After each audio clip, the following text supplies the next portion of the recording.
जय हिंद दोस्तों। The educational नाम इस चैनल से मैं पूजा प्रजापति आपका हार्दिक स्वागत करती हूँ। तो आई होप सो आप सब अच्छे होंगे। मैं भी ठीक हूँ दोस्तों, और सब बढ़िया चल रही है। आपकी पढ़ाई कैसी चल रही है, प्रिपरेशन, एक बार कमेंट में ज़रूर बताएं। तो लास्ट वीडियो में दोस्तों हमने प्रीवियस ईयर क्वेश्चंस डिस्कस किए थे, उसी में आज हम आगे बढ़ेंगे दोस्तों।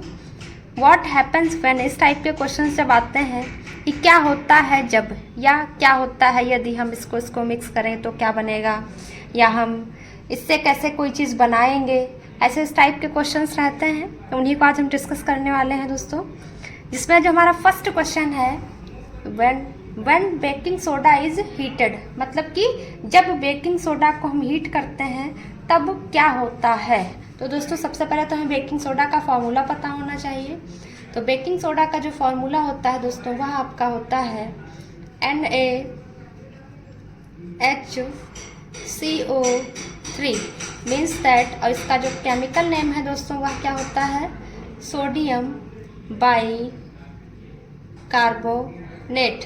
क्या होता है बेकिंग सोडा का फॉर्मूला, NaHCO3, और इसका केमिकल नेम क्या है दोस्तों, सोडियम बाई कार्बोनेट। जब हम इसको हीट करते हैं तो दोस्तों एरो लगाएंगे हम। जब हम इसको हीट करते हैं, एरो पर आपको डेल्टा टाइप का यहाँ पे बना देते हैं, जिससे क्या होता है दोस्तों, पता चलता है कि हम इसको गर्म कर रहे हैं, हीट कर रहे हैं। तो इसको हीट करने पर क्या होता है, NaHCO3 को, तो इससे बनता है दोस्तों हमारे पास Na2CO3 means that sodium carbonate plus क्या बनता है दोस्तों हमारे पास H2O बनता है, और क्या बनता है, CO2 गैस बनती है means that water molecule, and ये रही आपकी कार्बन डाइऑक्साइड गैस बनती है। तो जब भी हम सोडियम बाई कार्बोनेट यानी बेकिंग सोडा को गर्म करेंगे तो बनेगा सोडियम कार्बोनेट। इसको दोस्तों क्या कहा जाता है, वॉशिंग सोडा भी कहा जाता है। सोडियम कार्बोनेट को Na2CO3 बनता है, H2O वाटर बनेगा, और CO2 कार्बन डाइऑक्साइड गैस बनेगी। नेक्स्ट सेकंड क्वेश्चन है दोस्तों हमारे पास, washing soda is exposed to air, यानी कि जब वॉशिंग सोडा आपका एयर में यानी कि खुला रख दिया जाता है या खुला छोड़ दिया जाता है तो क्या होता है। तो दोस्तों वॉशिंग सोडा का फॉर्मूला अभी हमने आपको क्या बताया, क्या होता है, सोडियम कार्बोनेट यानी कि Na2CO3, ठीक है। ये दोस्तों इसका फॉर्मूला होता है, प्लस ये डेकाहाइड्रेट भी होता है मीन्स दैट इसमें एक वाटर मॉलिक्यूल कितने होते हैं, 10 होते हैं, इसीलिए इसको हम सोडियम कार्बोनेट डेकाहाइड्रेट भी कहते हैं। तो ये जब एक्सपोज होता है दोस्तों तो क्या कंडीशन है, एक्सपोज्ड टू एयर, जब इसको हम एयर में खुला छोड़ देते हैं तो ये दोस्तों क्या करता है, डिहाइड्रेट हो जाता है, मतलब कि ये जो अपने इसके वाटर मॉलिक्यूल हैं इनको ये बाहर सेपरेट कर देता है, रिमूव कर देता है। तो बचता है आपका Na2CO3 इंटू H2O, मतलब एक वाटर मॉलिक्यूल इसके पास बचा रहेगा। तो इसका जो नाम हो जाएगा दोस्तों sodium carbonate monohydrate. Mono means में दोस्तों क्या होता है, कोई भी चीज़ जब वन होती है तो उसके लिए हम टर्म यूज़ करते हैं mono, hydrate means water molecule. और यहाँ पर दोस्तों ये क्या है, Na2CO3 इंटू 10H2O है, तो सोडियम कार्बोनेट डेकाहाइड्रेट है। सोडियम कार्बोनेट क्या है, डेकाहाइड्रेट है, और बनेगा क्या, सोडियम कार्बोनेट मोनोहाइड्रेट, प्लस क्या होगा, 9 वाटर मॉलिक्यूल्स को ये बाहर रिमूव कर देता है, बाहर निकाल देता है। तो सोडियम कार्बोनेट डेकाहाइड्रेट आपका किस में कन्वर्ट हो जाता है, सोडियम कार्बोनेट मोनोहाइड्रेट में, जब इसको आप एयर में खुला छोड़ देते हैं। नेक्स्ट क्वेश्चन अगर देखते हैं दोस्तों हम, तो हमारा जो नेक्स्ट क्वेश्चन है, when bleaching powder reacts with dilute hydrochloric acid, यानी कि जब ब्लीचिंग पाउडर को हम रिएक्ट कराते हैं आप डाइल्यूट हाइड्रोक्लोरिक एसिड से तब क्या होता है। तो ब्लीचिंग पाउडर दोस्तों लास्ट वीडियो में हमने डिस्कस किया था क्या होता है। ब्लीचिंग पाउडर का जो फॉर्मूला होता है दोस्तों वह होता है आपका CaOCl2, यानी कि इसको कैल्शियम ऑक्सीक्लोराइड या कैल्शियम हाइपोक्लोराइट भी कहते हैं, कैल्शियम ऑक्सीक्लोराइड या कैल्शियम हाइपोक्लोराइट भी कहा जाता है, CaOCl2। ये तो हो गया दोस्तों ब्लीचिंग पाउडर। अब रिएक्ट किसके साथ कर रहा है, तो react with dilute hydrochloric acid. तो हाइड्रोक्लोरिक एसिड है दोस्तों, डाइल्यूट है तो हम यहाँ पर DIL लिख लेंगे। अब दोस्तों डाइल्यूट का मतलब क्या है, यानी कि जो एसिड होगा आपका उसमें एसिड की मात्रा कम होगी, पानी की मात्रा या किसी अदर सॉल्वेंट की मात्रा ज़्यादा होगी, तो वो हमारा डाइल्यूट हाइड्रोक्लोरिक एसिड कहा जाएगा। तो अब दोस्तों जब bleaching powder dilute hydrochloric acid से रिएक्ट करता है तो पूछ रहा है कि क्या बनता है, तो बनता है हमारे पास CaCl2, यानी कि ये क्या बनेगा, Ca कैल्शियम है और Cl2 क्लोराइड, तो बनेगा कैल्शियम क्लोराइड और वाटर मॉलिक्यूल बनेगा, प्लस क्या होगा दोस्तों Cl2, यानी कि क्लोरीन गैस बनती है। Cl2 नेसेंट क्लोरीन इसको कहा जाता है दोस्तों, Cl2 को नेसेंट क्लोरीन। ठीक, तो कैल्शियम ऑक्सीक्लोराइड या ब्लीचिंग पाउडर जब रिएक्ट करता है डाइल्यूट हाइड्रोक्लोरिक एसिड से तो बनता है calcium chloride, water and chlorine, nascent chlorine molecule. तो दोस्तों यहाँ पर आप इसको बैलेंस करते हैं, ये Ca यहाँ पर 1 है, यहाँ भी 1 है, Cl2 है, Cl2 है, H यहाँ पर 2 है दोस्तों, इधर आप देख रहे हैं 1 ही है, तो यहाँ पर 2 हम बैलेंस करने के लिए लगाते हैं, तो 2H और 2Cl, तो 2H 2Cl 1O है, 1O इधर भी है, यानी कि ये बैलेंस हो जाती है हमारी रिएक्शन। बैलेंस रिएक्शन कौन सी होती है दोस्तों, जिसमें number of atoms in reactant equal to number of product, यानी कि प्रोडक्ट के जो एटम्स हैं वो अगर आपके रिएक्टेंट के एटम के इक्वल होते हैं तो वो बैलेंस इक्वेशन या रिएक्शन कही जाती है। अब नेक्स्ट है दोस्तों हमारा chlorine is passed over slaked lime, यानी कि जब स्लेक्ड लाइम के ऊपर क्लोरीन प्रवाहित किया जाता है या बहाया जाता है तब क्या बनता है। तो जो स्लेक्ड लाइम आपका होता है दोस्तों, जिसको बुझा चूना भी कहा जाता है, इसका फॉर्मूला होता है दोस्तों CaOH2। अगर इसके केमिकल नेम की बात करते हैं तो इसको कहा जाता है कैल्शियम हाइड्रोक्साइड। क्या कहते हैं, कैल्शियम हाइड्रोक्साइड CaOH2 प्लस क्या हो रहा है, passed over slaked lime is chlorine, तो क्लोरीन से इसकी रिएक्ट होगी। क्लोरीन को जब इसमें प्रवाहित किया जाता है तब ये दोस्तों जो कैल्शियम हाइड्रोक्साइड है वो आपका calcium oxychloride means that bleaching powder में कन्वर्ट हो जाता है। क्या बनता है, ब्लीचिंग पाउडर प्लस क्या बनता है, वाटर मॉलिक्यूल H2O। तो जब क्लोरीन आपकी स्लेक्ड लाइम के ऊपर प्रवाहित की जाती है, इसको बुझा चूना भी कहा जाता है स्लेक्ड लाइम को। ठीक है दोस्तों, तो स्लेक्ड लाइम पर जब क्लोरीन प्रवाहित की जाती है तो ब्लीचिंग पाउडर और वाटर बनता है। ये ब्लीचिंग पाउडर बनाने का एक मेथड भी है हमारा। आइए अब नेक्स्ट क्वेश्चन को डिस्कस करते हैं। नेक्स्ट क्वेश्चन है हमारा दोस्तों, when sodium hydrogen carbonate reacts with dilute sulphuric acid, कि जब sodium hydrogen carbonate means that जो बेकिंग सोडा होता है आपका, अगर हम उसे डाइल्यूट सल्फ्यूरिक एसिड से रिएक्ट कराते हैं तो क्या बनेगा, ये कह रहा है।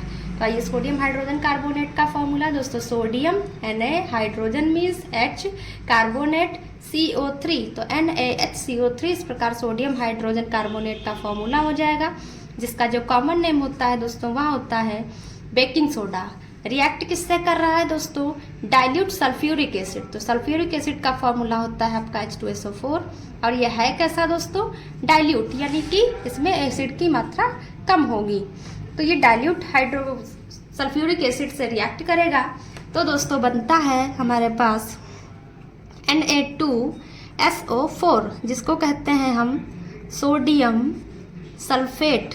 क्या कहते हैं, सोडियम सल्फेट बनेगा दोस्तों, प्लस वाटर मॉलिक्यूल बनेगा और CO2 गैस बाहर की तरफ निकल जाती है। क्या क्या बनता है, जब हम बेकिंग सोडा को गर्म करते हैं डाइल्यूट सल्फ्यूरिक एसिड के साथ तो बनता है sodium sulphate Na2SO4, water molecule और कार्बन डाइऑक्साइड गैस बनती है। तो इसको दोस्तों आइए बैलेंस करते हैं हम। यहाँ पर आप देख रहे हैं इधर Na2 है, इधर 1 है, तो इधर यहाँ पर 2 लिख देंगे। 2 लिखने से क्या होगा, 2Na भी हो जाएगा, 2H भी होगा, 2C भी होगा, और O कितना हो जाएगा आपका 3 2 जा 6, एंड ये रहा 4 तो 10O है। अब देखिए, देखते हैं इधर S1 है हाइड्रोजन, इधर आपके 2 and 2 यहाँ पे है 4 और यहाँ पर आपके 2 ही हैं तो यहाँ 2 लगाएंगे तो 2 2 4 हो जाएगा, 2O भी हो जाएगा तो 2 2 4 4 8 ही है अभी आपके यहाँ पर। तो यहाँ लिख देते हैं 2 तो इसे 2C हो जाएंगे, 2 2 4O हो जाएगा तो 2C है, 2 3 6 4 10O है 4 and 2 6 and 2 2 4 10O हो जाएंगे। इस प्रकार ये आपकी रिएक्शन जो है दोस्तों बैलेंस हो जाएगी। अब आइए नेक्स्ट क्वेश्चन को डिस्कस करते हैं। नेक्स्ट क्वेश्चन है हमारा दोस्तों, what happened when pieces of granular zinc are heated with sodium hydroxide solution. इसमें यह कह रहा है दोस्तों जिंक के कण हैं जिनको हम सोडियम हाइड्रोक्साइड सॉल्यूशन के साथ हीट करते हैं, मतलब गर्म करते हैं, तो क्या बनता है। तो देखिए दोस्तों यहाँ पर क्या है, पीसेस ऑफ ग्रैनुलर जिंक यानी कि क्या ले रहे हैं, जिंक यानी कि Zn ले रहे हैं, आर हीटेड विद और किसके साथ गर्म कर रहे हैं, सोडियम हाइड्रोक्साइड यानी NaOH का सॉल्यूशन है मीन्स दैट एक्वस सॉल्यूशन यानी कि जलीय विलयन होगा। तो जब हम इसको जिंक को सोडियम हाइड्रोक्साइड के एक्वस सॉल्यूशन में गर्म करते हैं दोनों को एक साथ, तो दोस्तों हमारे पास बनता है Na2ZnO2 और हाइड्रोजन गैस निकलती है। जहाँ Na2ZnO2 क्या है दोस्तों, ये बनता है आपका सोडियम जिंकेट। ठीक है, क्या बनेगा, सोडियम जिंकेट। तो जब भी पीसेस ऑफ ग्रैनुलर जिंक यानी कि दानेदार जिंक को सोडियम हाइड्रोक्साइड के जलीय विलयन में गर्म करते हैं तो सोडियम जिंकेट Na2ZnO2 बनता है और हाइड्रोजन गैस निकल जाती है। नेक्स्ट क्वेश्चन है दोस्तों हमारा, what happened when plaster of Paris is heated. क्या होता है जब प्लास्टर ऑफ पेरिस को गर्म करते हैं। तो सबसे पहले तो POP का फॉर्मूला देखते हैं दोस्तों। प्लास्टर ऑफ पेरिस को POP भी कहते हैं।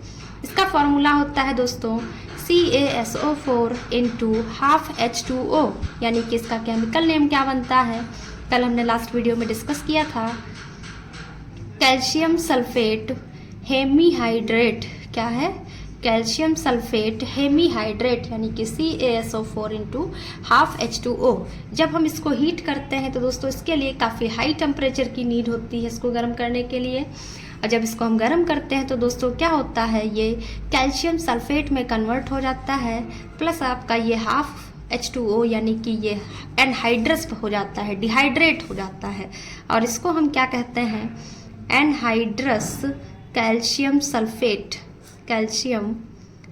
सल्फेट, जिसे दोस्तों डेड बर्न्ट प्लास्टर भी कहा जाता है। डेड बर्न्ट प्लास्टर यानी कि मृत जला हुआ प्लास्टर भी इसको कहा जाता है। तो क्या होता है दोस्तों, गर्म करने पर इसका जो वाटर मॉलिक्यूल है वो बाहर निकल जाता है, यानी कि ये एनहाइड्रस हो जाता है। एन मीन्स अब्सेंट, हाइड्रस मतलब वाटर मॉलिक्यूल अब्सेंट हो जाता है, तो ये एनहाइड्रस कैल्शियम सल्फेट या डेड बर्न्ट प्लास्टर में बदल जाता है।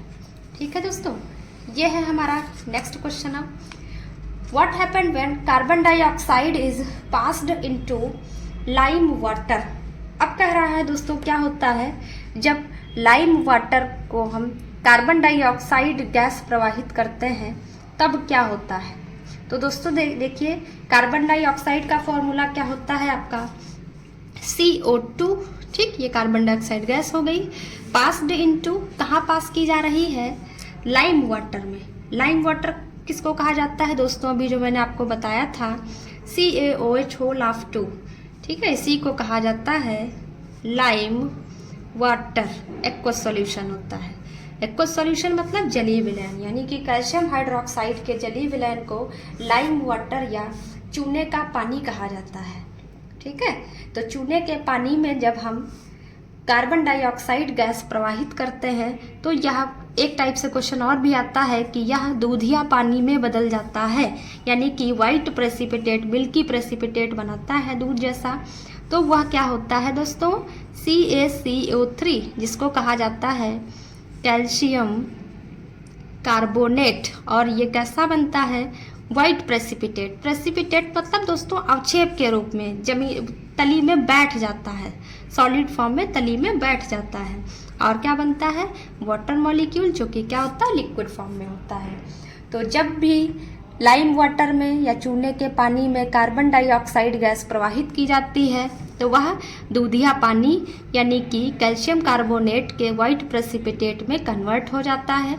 इसका क्वेश्चन ये भी पूछता है कि जब हम कार्बन डाइऑक्साइड गैस को चूने के पानी में प्रवाहित करते हैं तो वह दूधिया क्यों हो जाता है या दूधिया रंग का क्यों हो जाता है। तो इसका भी आंसर आपका यही होगा कि वो कैल्शियम कार्बोनेट का सफ़ेद अवक्षेप यानी कि वाइट प्रेसिपिटेट बनाता है, इस वजह से वह दूध के जैसा नजर आता है, दिखाई देता है। तो when carbon dioxide is passed into lime water then formed the precipitate of calcium carbonate and water molecule. Next question है दोस्तों हमारा, when an acid react with a base, कब क्या होता है जब कोई एसिड रिएक्ट करता है किसी बेस से। ठीक है, तो मान लीजिए यहाँ पर हमने एसिड ले लिया आपका H2SO4 यानी कि ये हमारा कौन सा एसिड है, सल्फ्यूरिक एसिड। ठीक है, और यहाँ पे सपोज दैट हमने जो हाइड्रोक्साइड लिया यानी कि जो बेस लिया है वह आपका है सोडियम हाइड्रोक्साइड। क्या है, सोडियम हाइड्रोक्साइड, ये आपका बेस हो गया, सल्फ्यूरिक एसिड आपका एसिड हो गया। देन हमेशा जब भी कोई एसिड रिएक्ट करेगा किसी बेस से तो हमेशा दोस्तों उस मेटल का साल्ट और वाटर बनता है। तो यहाँ पर आपका जो बनेगा साल्ट वह बनेगा Na2SO4 यानी कि सोडियम सल्फेट। और सोडियम सल्फेट क्या है, एक दोस्तों साल्ट है, साल्ट एंड क्या बनता है आपका वाटर मॉलिक्यूल। तो Na2SO4 बनेगा और H2O वाटर मॉलिक्यूल बनेगा। तो जब भी कोई एसिड किसी बेस से, कोई अम्ल किसी क्षार से रिएक्ट करेगा तो हमेशा लवण और जल बनेगा, साल्ट एंड वाटर बनेगा। इसलिए इसी रिएक्शन को दोस्तों न्यूट्रलाइजेशन रिएक्शन भी कहा जाता है, न्यूट्रलाइजेशन रिएक्शन। ठीक है दोस्तों, इस रिएक्शन को क्या कहा जाता है, न्यूट्रलाइजेशन रिएक्शन भी कहा जाता है। तो यहाँ पर देखिए बैलेंस कर लेते हैं रिएक्शन को। 2Na है तो 2Na यहाँ पे सबसे पहले लगा देंगे, 2O हो गया एंड 4O हो गया, तो यहाँ पर 2 कर देते हैं। तो यहाँ पर 2 आपका H, 2H4 हुआ, यहाँ पर भी 4 हो गया। ऑक्सीजन भी आपका बैलेंस हो जाएगा, 4 2 6 एंड 2 एंड 4 6, S1 है S1 है। इस प्रकार आपकी ये बैलेंस हो जाती है रिएक्शन। अब नेक्स्ट है दोस्तों हमारा question, what happened lime stone is heated. तो दोस्तों जब कह रहा है जब लाइम स्टोन को आप हीट करते हैं तब क्या बनता है। तो लाइम स्टोन दोस्तों होता क्या है, लाइम स्टोन होता है दोस्तों CaCO3, CaCO3। इसको क्या कहा जाता है, इसका केमिकल नेम कैल्शियम कार्बोनेट। जब आप इसको हीट करते हैं कैल्शियम कार्बोनेट का तो बनता है आपके पास CaO प्लस CO2 यानी कि calcium oxide and carbon dioxide gas बनती है, calcium oxide and carbon dioxide gas बनती है। तो जब भी हम कैल्शियम कार्बोनेट को गर्म करते हैं तो ये डिसोसिएट हो जाता है, ये डिकम्पोजिशन रिएक्शन का भी एग्जाम्पल बनता है आपका। ठीक है, डिकम्पोजिशन रिएक्शन में क्या होता है, एक रिएक्टेंट टूट करके डिकम्पोज होकर के 2 या मोर देन 2 रिएक्टेंट एक होता है और प्रोडक्ट एक या दो या दो से अधिक बनते हैं। तो डिकम्पोजिशन रिएक्शन में वन रिएक्टेंट और प्रोडक्ट कितने बनते हैं, 2 या मोर देन 2 या मोर देन 2 प्रोडक्ट बनते हैं, तो उसे हम डिकम्पोजिशन रिएक्शन कहते हैं। ये डिकम्पोजिशन रिएक्शन का आपका एग्जाम्पल हो जाता है। ठीक है, तो लाइम स्टोन कैल्शियम कार्बोनेट को कहा जाता है जो हीट होने पर डिकम्पोज हो जाता है कैल्शियम ऑक्साइड और कार्बन डाइऑक्साइड में। तो ये थी दोस्तों हमारी आज की वीडियो कैसी लगी, अच्छी लगी हो तो लाइक करें, अपने दोस्तों को शेयर करें, चैनल को सब्सक्राइब करें। Thank you so much, thanks for watching.